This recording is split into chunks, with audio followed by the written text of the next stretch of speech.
하나님께서 우리에게 주시는 말씀 로마서 1장 17절입니다. 복음에는 하나님의 의가 나타나서 믿음으로 믿음에 이르게 하나니 기록된 바 오직 의인은 믿음으로 말미암아 살리라 함과 같으니라. 아멘. 올해는 종교개혁이 일어난 지 499년 되는 해입니다. 내년이면 500주년입니다. 500주년은 자주 경험할 수 있는 해가 아니기 때문에 곳곳에서 여러가지 준비가 한창입니다. 우리나라의 종교개혁 500주년을 기념하는 대표적인 일들이 무엇이나 살펴보았더니 기념주화가 판매가 되고 있었습니다. 일명 루터 메달이라고 하는데 조폐공사와 CBS 기독교 방송이 주관하는 사업입니다. 메달 앞면에는 마르틴 루터의 초상이 그려져 있고 출생연도와 사망연도가 종교개혁 500주년이라는 영문 표기와 함께 기록이 되어 있고, 뒷면에는 루터가 95개 조항 반박문을 써붙인 비텐베르그 성 교회의 모습이 나오고, 그 밑에 루터가 말한 오직 믿음, 오직 은총, 오직 성경이라는 구호가 새겨져 있습니다. 금메달, 은메달 세트, 금메달 단품, 은메달 단품 이렇게 판매가 되는데, 금메달은 5,000개 정도, 은메달은 5만 개 정도로 한정 판매를 하면서 예약을 받고 있습니다. 금메달 가격은 245만 원입니다. 은메달은 11만 원입니다.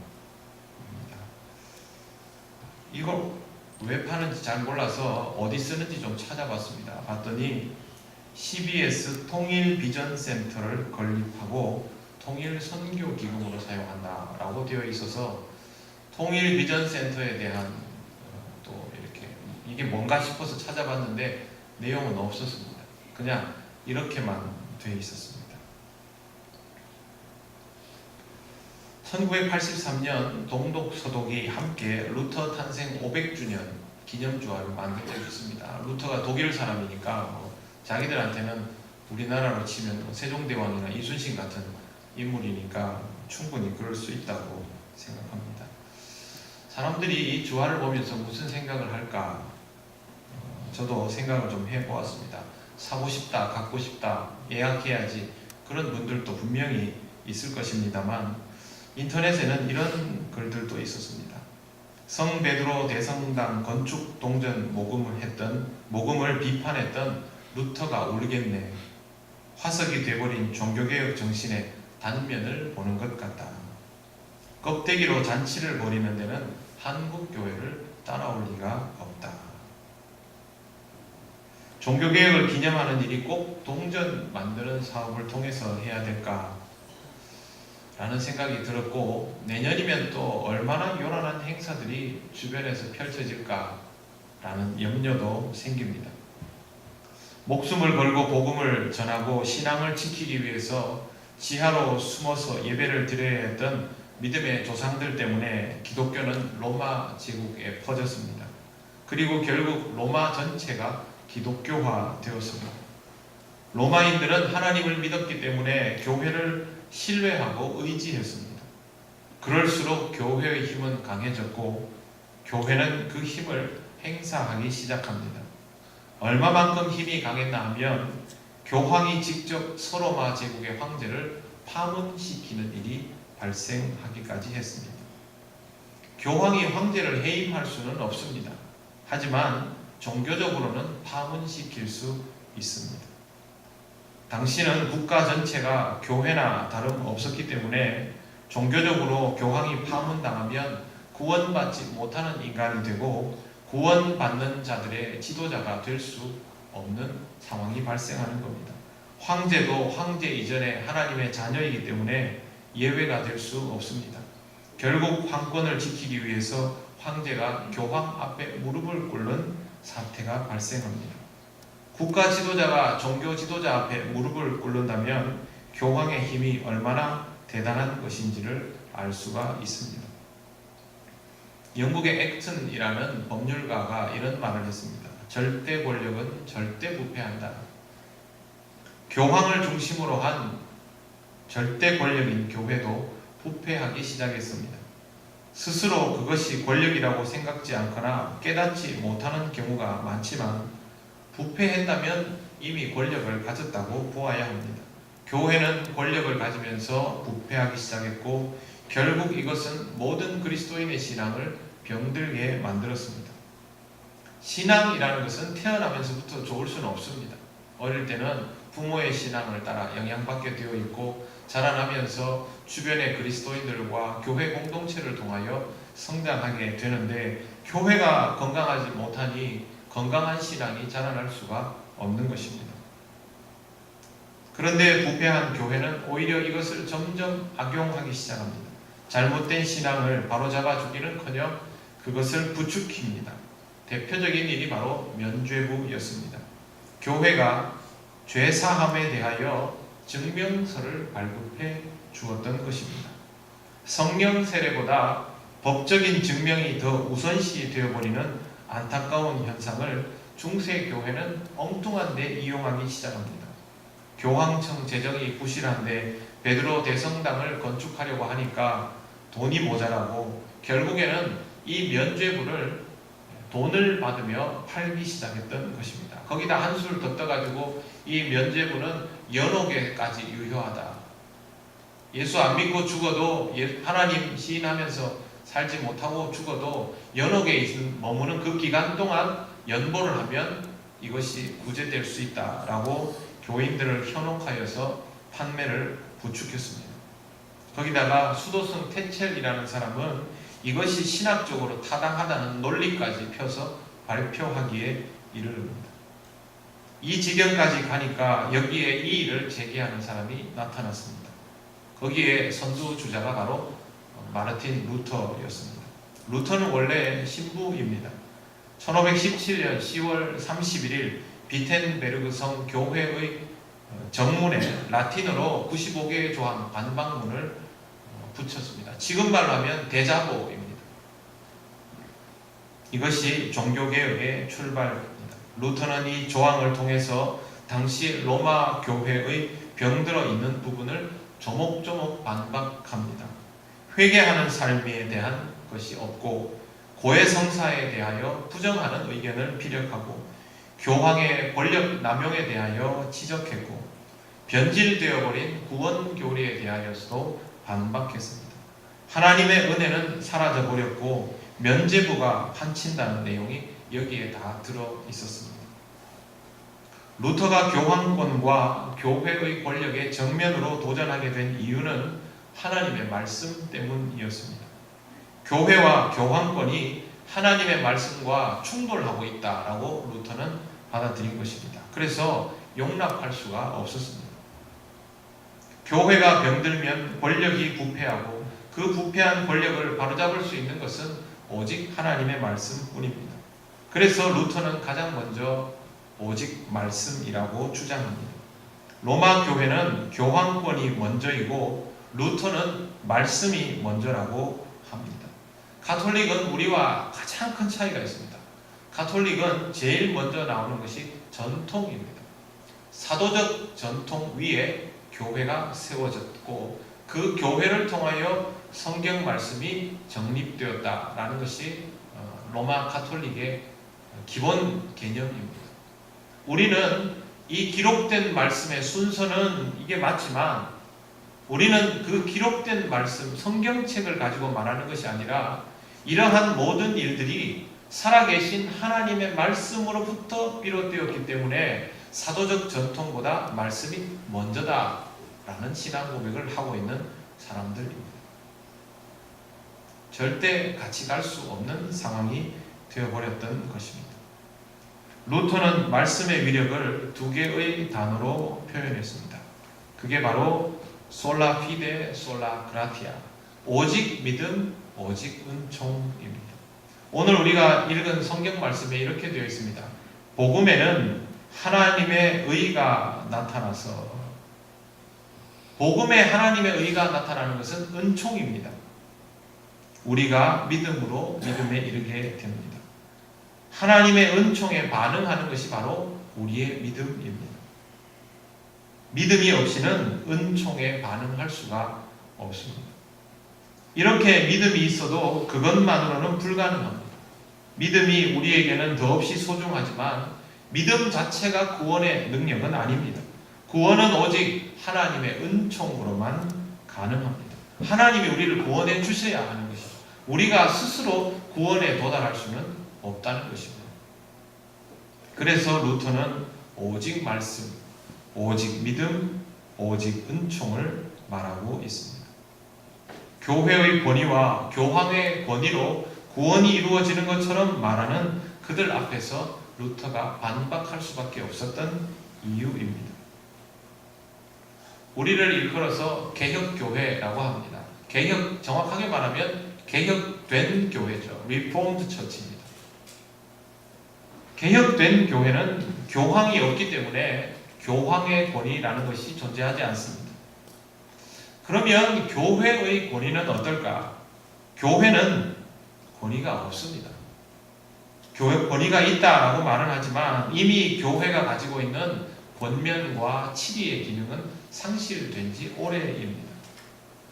교회가 권위가 있으면 교회의 치리도 성도들에게 먹혀야 하는데 지금은 그렇게 되지 않습니다. 교회에서 교인들 치리하면 옮겨버리면 그만이죠.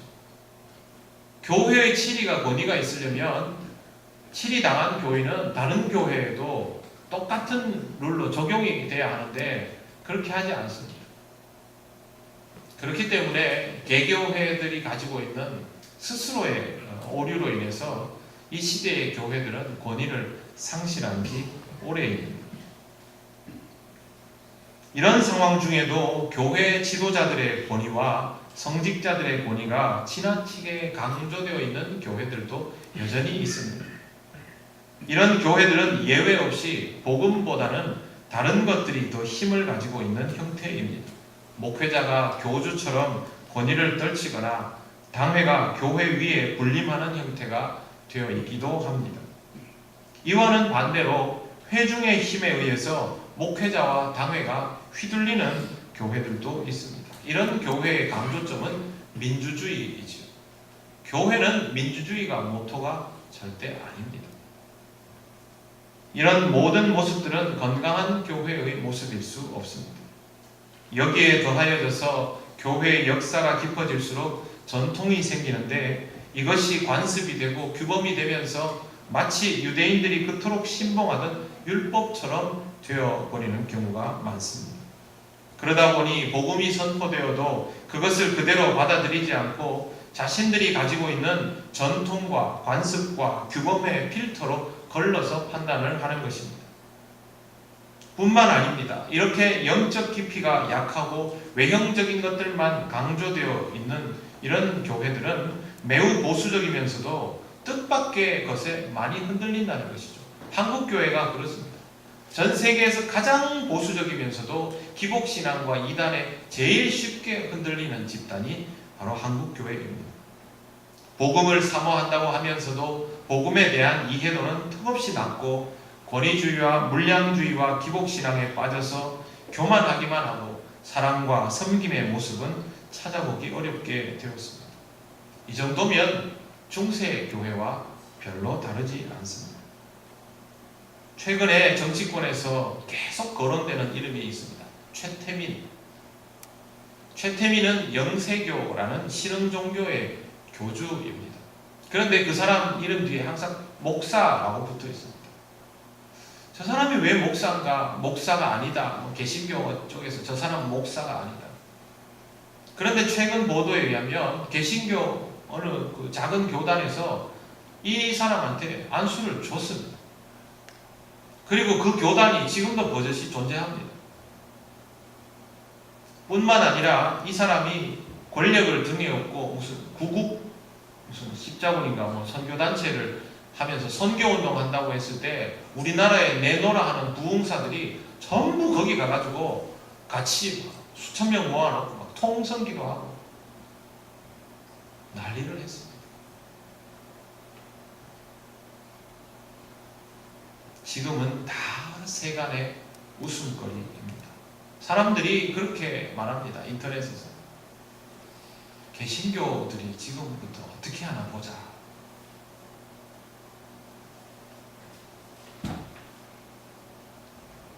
요즘 우리나라의 아주 인기 있는 목사님들, 젊은 목사님들에 대해서 인터넷에서 그분들에게 이 시국에 대한 답변을 막 요구합니다.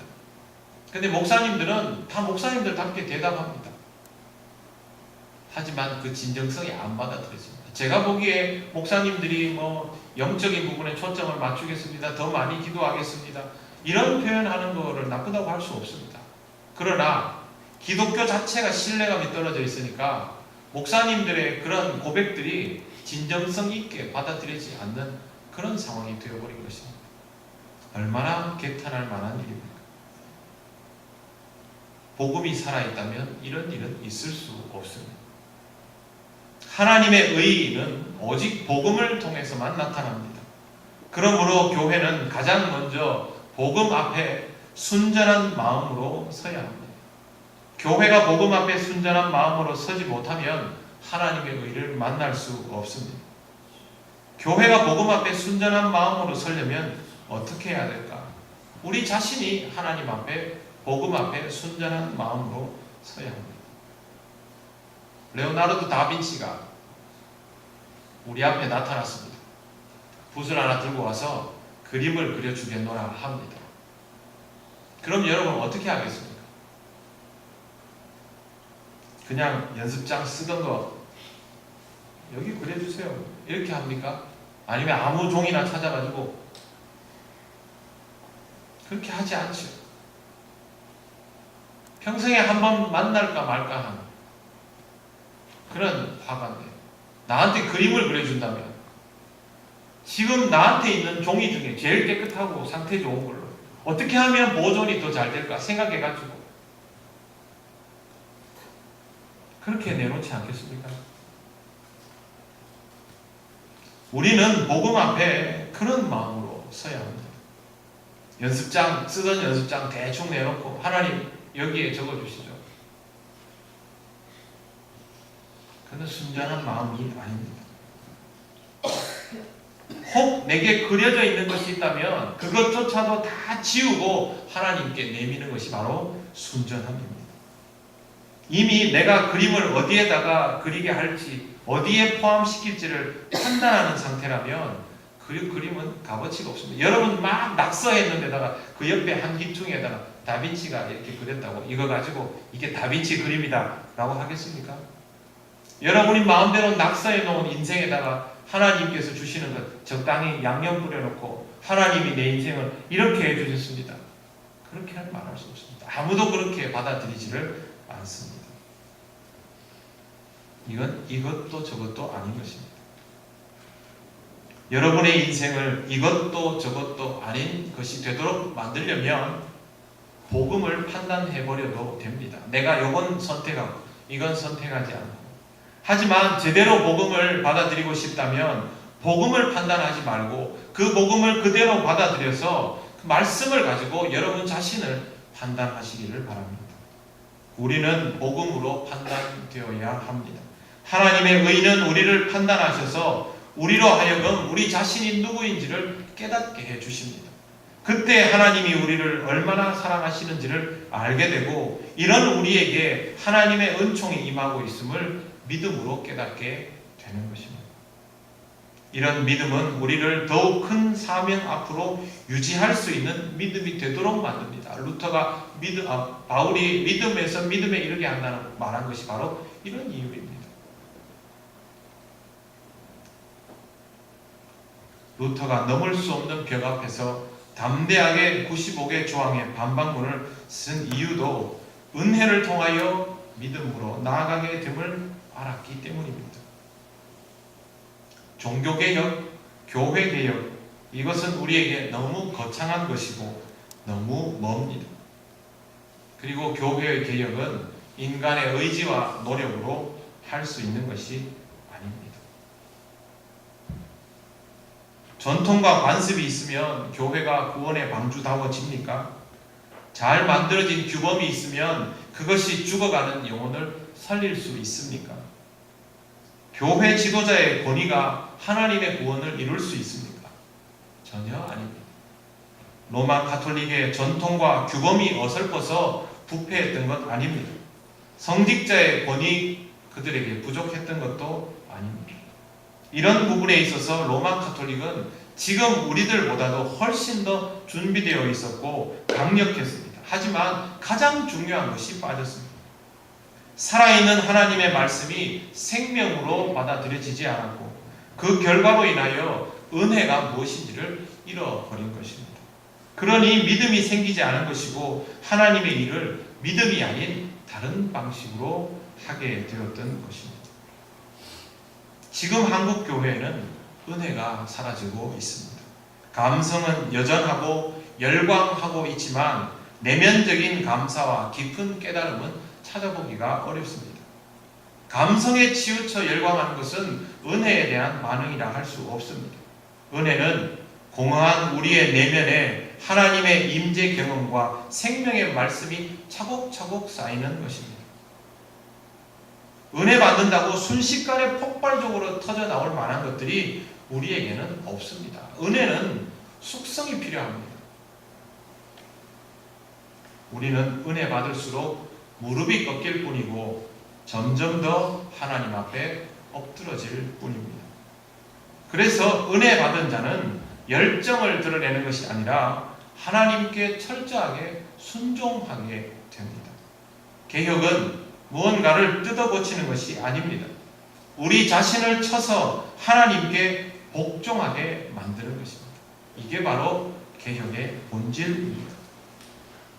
무언가를 바꿀 생각으로 교회와 세상을 바라보지 마시고 나 자신을 쳐서 하나님께 복종시킨다라는 생각을 먼저 하시기를 바랍니다. 오직 하나님의 말씀 안에서 오직 하나님의 은총으로 오직 하나님을 향한 믿음을 가지고 있을 때 가능한 일입니다. 여러분의 인생이 하나님께 승복될 때 교회도 순종하는 공동체로 거듭나게 됩니다. 하나님은 여러분을 통하여 교회가 더욱 건강하여지기를 원하십니다. 개혁은 바꾸는 게 아닙니다. 개혁은 본질을 회복하는 것입니다. 하나님께서 우리에게 알려주시는 대로 순종하면서 이 길을 갈 때 교회는 회복될 것입니다. 하나님께서 인도하시는 길을 믿음으로 따르시기를 바랍니다. 행복한 나날 되게 하소서.